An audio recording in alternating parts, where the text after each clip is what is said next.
Hi అండి. Welcome to Ramya's రుచులు. ఎలా ఉన్నారండి?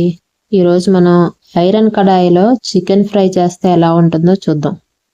దీనికోసం మనకి ఒక ఐరన్ కడాయి ఉండాలండి. కొంచెం మందపాటిది ఐరన్ కడాయి తీసుకోండి.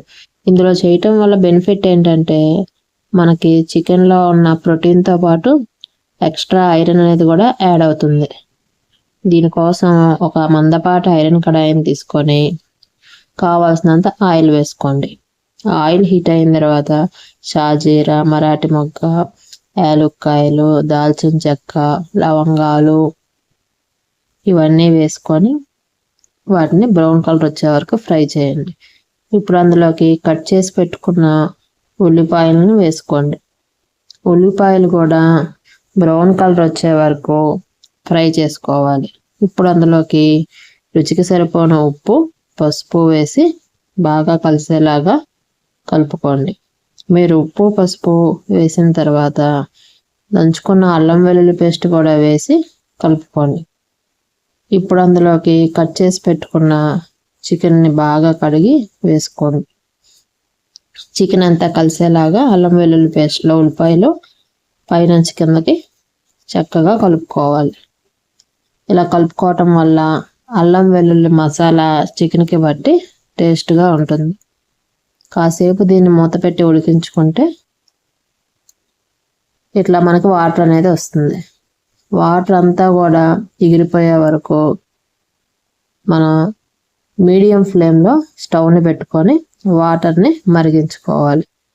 ఇలా చేయటం వల్ల ఏమవుతుందంటే చికెన్ కూడా బాగా కుక్ అవుతుంది, అలాగే సాఫ్ట్గా వస్తుంది. ఈ వాటర్ అంతా ఎగిరిపోయే వరకు దగ్గరుండి కదుపుకుంటూ చికెన్ని ఉడికించుకోవాలి. ఇప్పుడు ఇందులోకి రుచికి సరిపోయిన కారం వేసుకోవాలి. కారం అంతా కూడా కలిసేలాగా కలుపుకోవాలి. చూసారండి, చూడటానికి ఎంత కలర్ఫుల్గా ఉందో. ఇంకా పోను బాగా కలర్ఫుల్గా వస్తుంది చూడండి. ఇప్పుడు ఇందులోకి మీ రుచికి సరిపోయిన మసాలా పౌడర్ని వేసుకోవాలి. ఇది కూడా కలిసేలాగా బాగా కలుపుకోండి. సో మనం ఐరన్ కడాయి యూస్ చేస్తున్నాం కాబట్టి దగ్గరుండి కలుపుకోవాలి. ఇందులోకి కట్ చేసి పెట్టుకున్న పచ్చిమిరపకాయలు, కరివేపాకు, కొత్తిమీర వేసి కలుపుకొని ఒక 2 నిమిషాల పాటు మూత పెట్టుకొని మగ్గనివ్వండి. ఇప్పుడు అందులోకి కొంచెం జీడిపప్పు పలుకులు వేసుకొని కలుపుకోండి. అంతేనండి, ఎంతో రుచికరమైన ఐరన్ కడాయిలో చికెన్ ఫ్రై రెడీ అయిపోయింది.